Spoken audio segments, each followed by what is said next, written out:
Good morning, Fred, and happy 2010. Starting off our first videos with a question from Ray from New York City. Talks about a study that was done on the raw food diet that showed favorable LDLs, cholesterol, and triglycerides, but it also talked about elevated homocysteine and low HDLs. Now, there's many articles that people can read off of this. All the studies are on there, all the links are on there.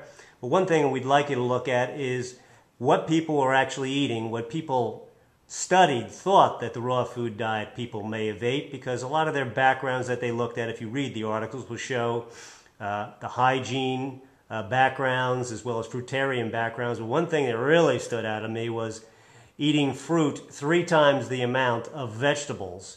It also talked about B12 deficiencies were associated with the homocysteine concentration. So could you please talk about that, Fred? Absolutely. Well, even before I heard the study, you told me about the study, this has been my experience in the last 30 years in my observation of people eating raw foods. There's a direct correlation to the amount of fruit that you're eating. And I don't want anybody to misunderstand what I'm saying. I like fruit. I encourage people to eat fruit. But the obsessive amounts of fruit, that was the problem years ago. And there's more of a chance of suffering a B12 deficiency when you're eating a lot of fruit. I have seen people, myself included, went on many years without taking a vitamin B12 supplement, and my vitamin B12 was actually in the lower normal range. After 30 years, I decided to take a vitamin B12 supplement. But there's no two ways about it. This is true. A lot of raw food, especially the people eating too much fruit, their HDL is too low. It's usually below 40. The normal range is 40 to 60, but there shouldn't be no upper levels. It could be up as much as 80. The higher it is, the better off you are. Triglycerides, in general now, everything I'm saying here is in general. There are exceptions to the rule. I have also seen plenty of raw fooders that have elevated cholesterol up above 200. That study hasn't shown that, but I have seen that. So the key is, if you want to stabilize your lipid profile, I suggest that people make sure they're eating enough vegetables. Vegetables are the key. They're the stabilizers. That's the factor that grounds people in the raw food community.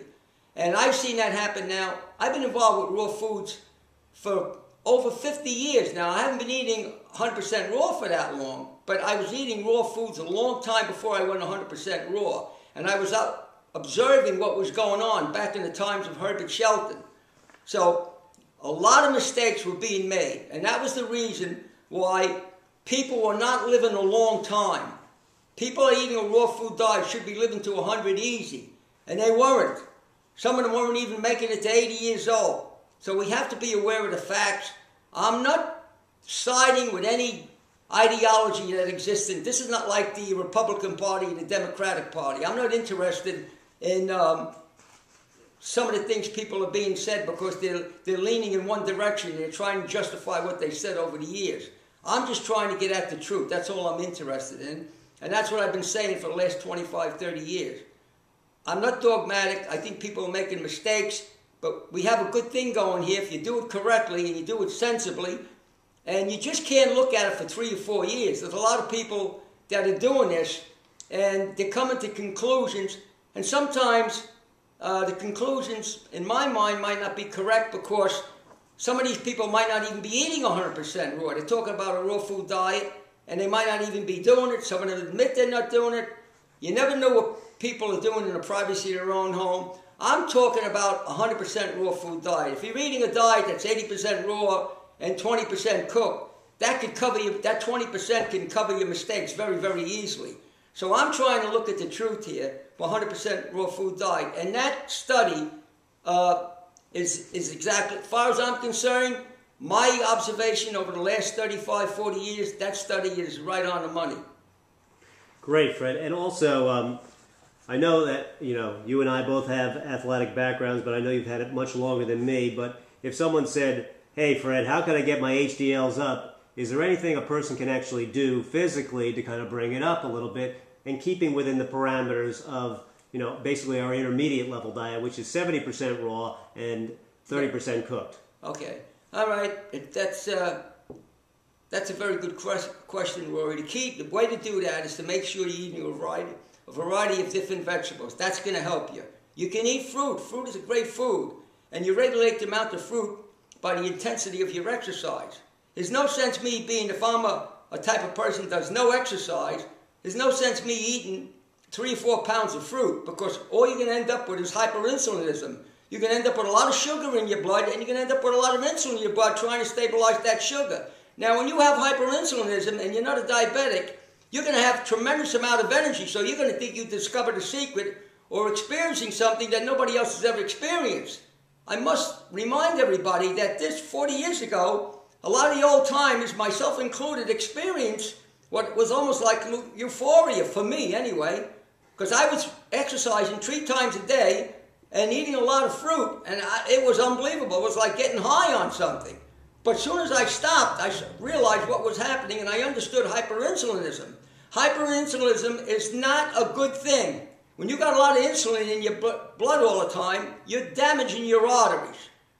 So it's not a great idea. Now, Fred, speaking to that issue and speaking to this study, so what we try to do to tell people is we try to find actually research out there, and we try to take all the pieces of research and try to plug it in to the healthy journey and your clinical as well as physiological experience of seeing over 35,000 people. So let's say people got elevated sugar, all right, which in the body could be a stimulating or an inflammatory situation, especially within the circulatory system. Do you think that might have an influence on the homocysteine level? Absolutely. What happens I want to go back a little bit here and address the question. How you bring up, if you're on a raw food diet, you're eating a good raw food diet, how you can bring up your HDL is through exercise, especially resistance exercise. If you're working out with the weights intelligently and you're doing it consistently, you have a very good chance of you will bring up your HDL. Because I seen it go up and down on my own. And I have a pretty extensive background years ago in heavy weightlifting, and I saw the difference that it could make. Now, endurance exercises might not bring up your HDL. You need that intense resistance exercise that's just about positively going to do it here. And with the homocysteine, it's common knowledge amongst people out there that are nutritionists, or even lay people, that if you have problems with your homocysteine, what you need is folic acid, vitamin B12, and B6. It usually responds to that. Now, I know a lot of people that think they're purist and they think taking supplements is a disaster. Well, unfortunately, over the years, I've seen a lot of people come to me that persisted in that type of thinking, and their problems got more and more severe. So I usually don't recommend supplements, but there are certain supplements out there that are better than others. The best supplement out there, as far as I'm concerned, is the innate supplements, because I know beyond a shadow of a doubt from our association with the people up in New Hampshire that it really is a raw vitamin. I haven't been able to find any other supplement out there that I could substantiate is 100% raw. There are people that make claims, but I've recently found out that these claims can't be substantiated, and the people that are producing them are not willing to come forth with any kind of information that would document the fact that they are raw. Well, great. Thanks a lot, Fred. Also, check out, we've just started our new Natural Health Plan. You can check it out on the home page and fill out your own profile there, and I'll give you a call back and we can talk about it. Also, look for our surveys coming up, our monthly survey. We ask you a group of questions. Fred wants to know what you're thinking. And check everything out on www.fredbishyforhealth.com and give a couple of comments for the blog. Thanks a lot.